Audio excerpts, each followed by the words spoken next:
Ladies and gentlemen, gird your loins and an orange jock. It's time for the good news, the bad news.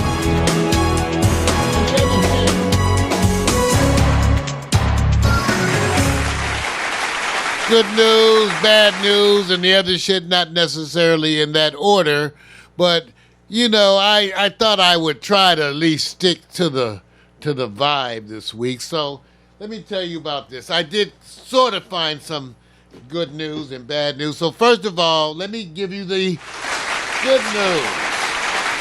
2 African-American Atlanta area high school students led their debate team to its second, let me tell you again, to their second consecutive win at Harvard University's annual international debate tournament. Making history. Seniors DJ Roman of North Atlanta High School and Keith Harris of Westlake High School clinched the win for the debate team in the championship round.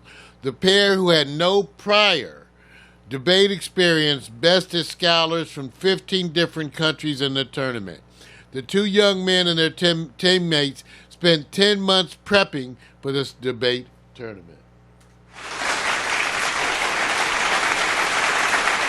Now here's the place. This is where they hail from. Let me see. Where were they from? Okay, these are some of the other ones. Some of the other kids who were associated with the debate team. Give it up. Let's give it up. Now, that was some good news. Now, some of the bad news, ladies and gentlemen, is Popeye's chicken sandwich is still unavailable. Boo.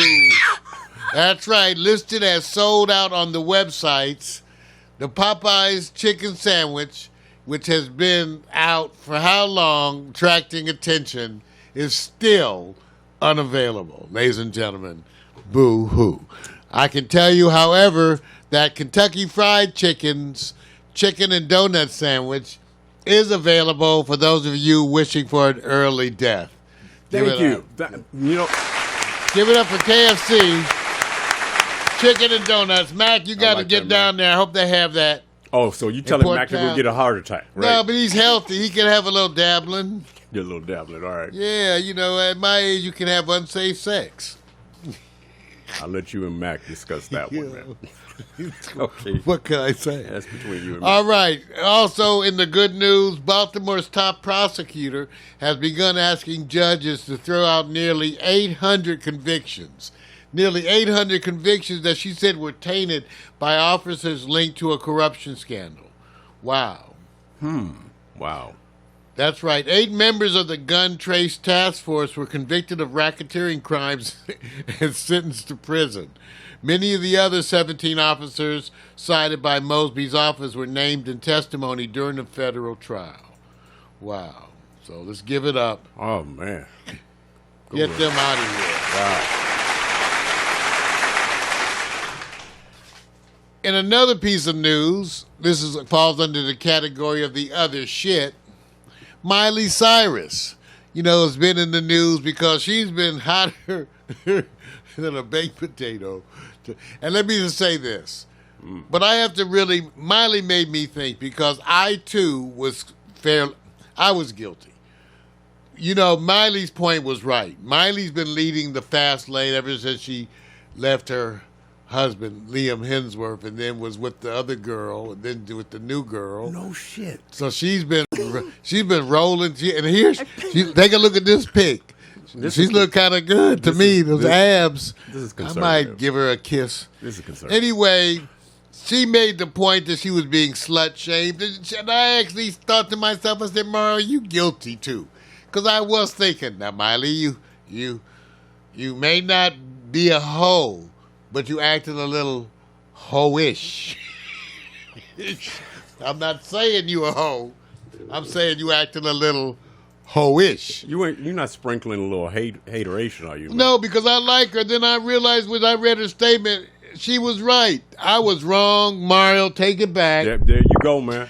Because her slut-shaming her. Because I didn't say she was a hoe. I know. I said she was acting ho-ish. Yeah, that's kind of stuff. Let me tell you yeah. what she said about her statement. She says, and I quote, "I know the public feels invested in my past relationship because they felt like they saw it through from the beginning. I think that's why people have always felt so entitled over my life and how I live it because they watch me grow up.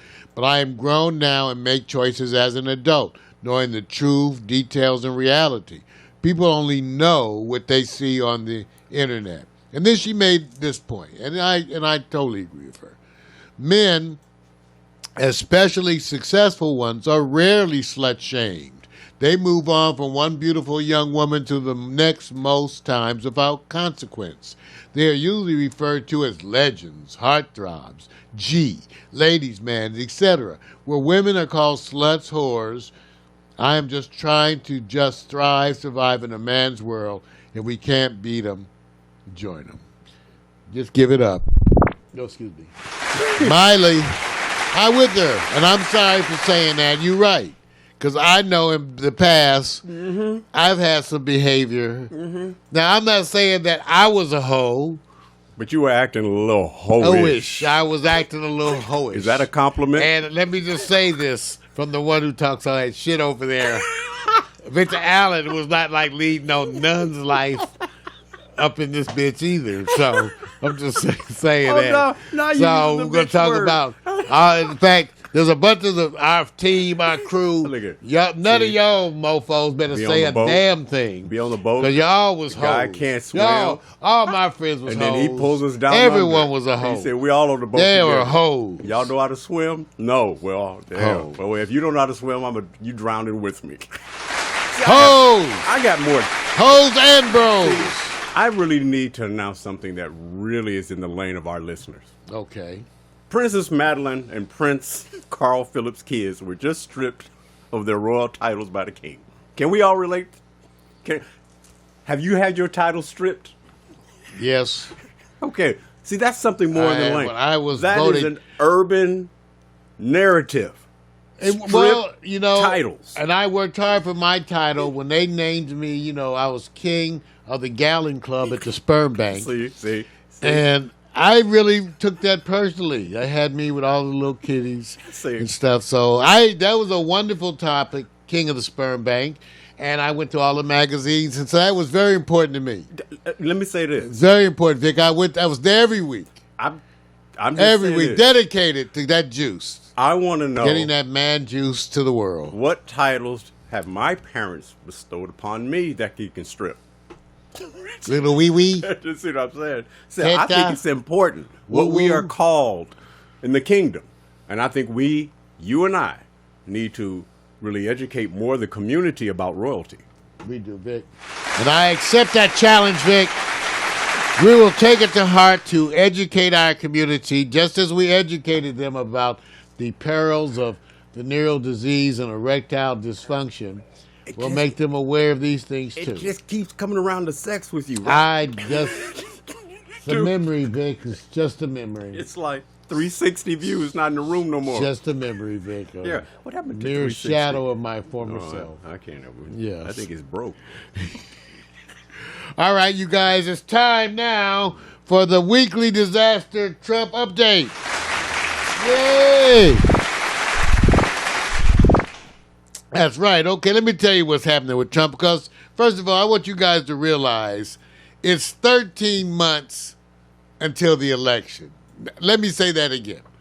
It is 13 months until the election. 13 months. The timetable has begun, and all this shit is hitting the fan. I say this because people act like somehow all this impeachment, controversy, all this stuff will somehow be done and out of the way just in time for the election. I want to say to you, I don't think so, no. Doesn't look like it. 13 months until the election, and the timetable is getting crazy. I went and got a look. I went and printed it out. I got it here somewhere.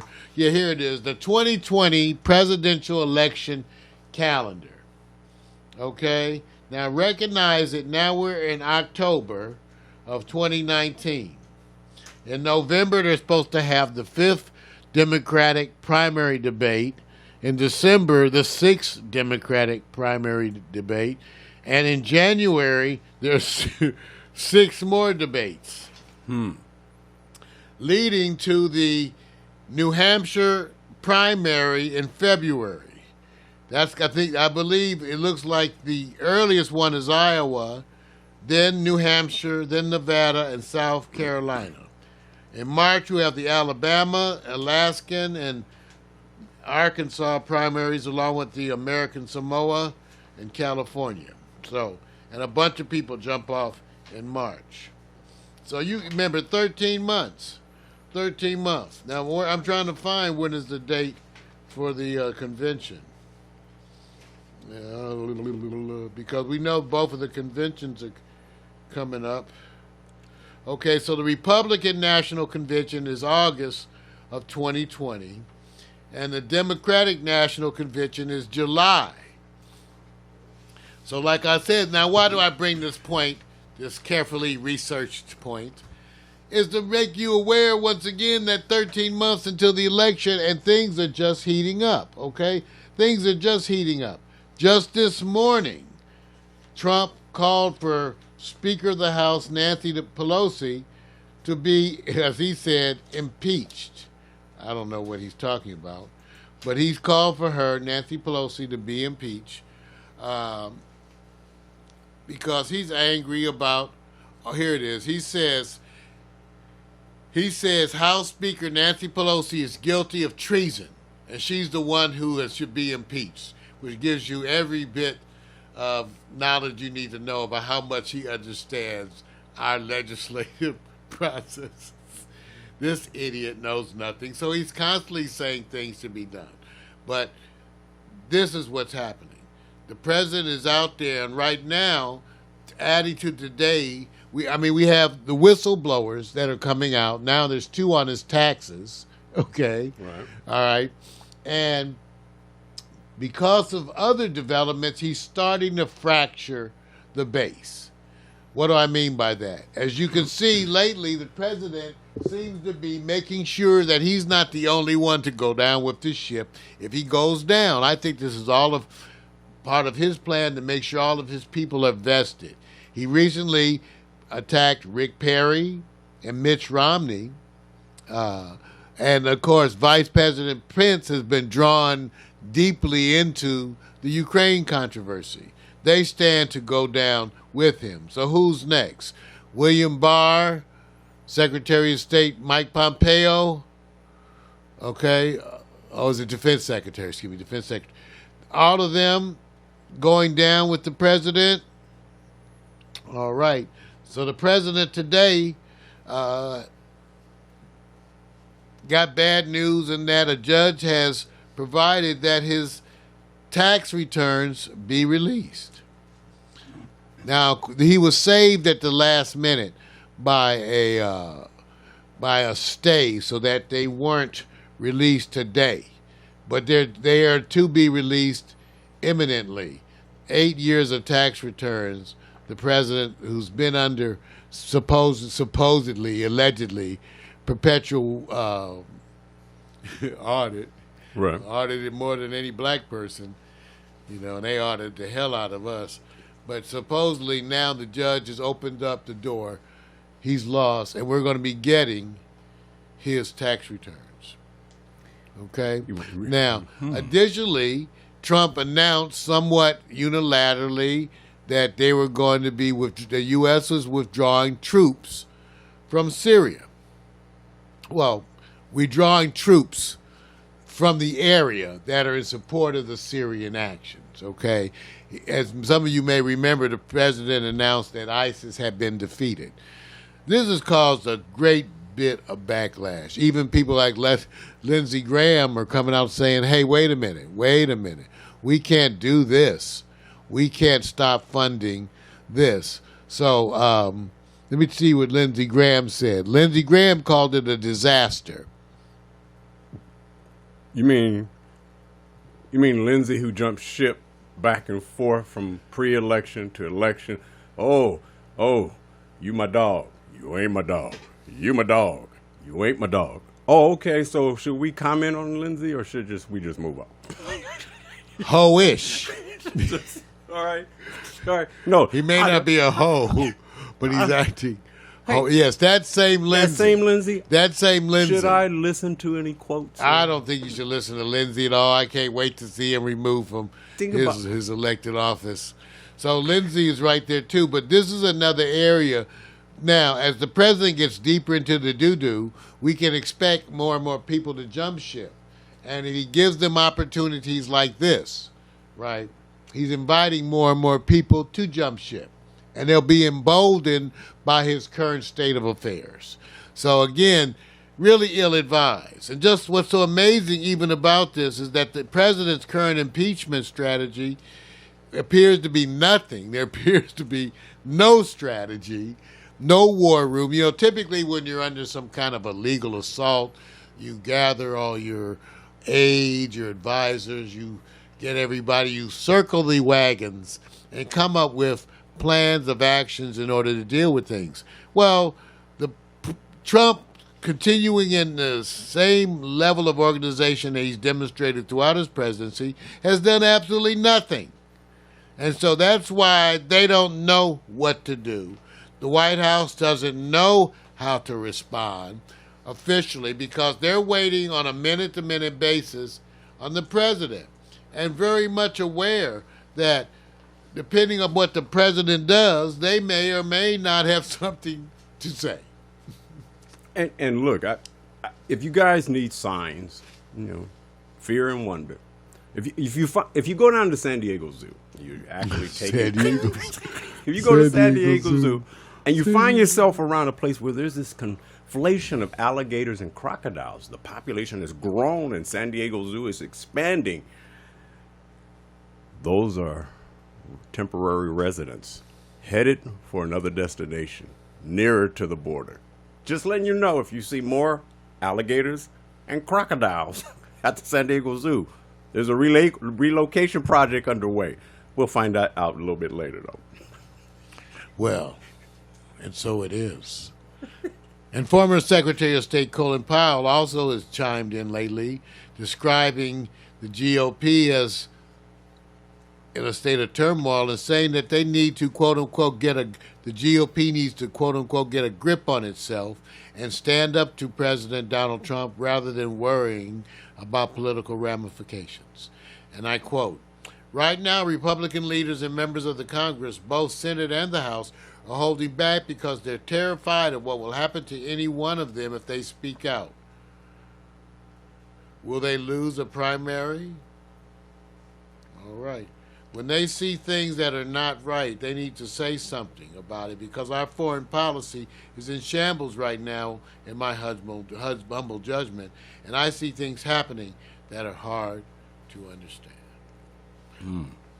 Ladies and gentlemen, let's see what happens by this time next week as we continue to have folks come forward to testify before the various subcommittees. But remember, the tiger is cornered. Be careful of a cornered animal. They can act very dangerously. That's right.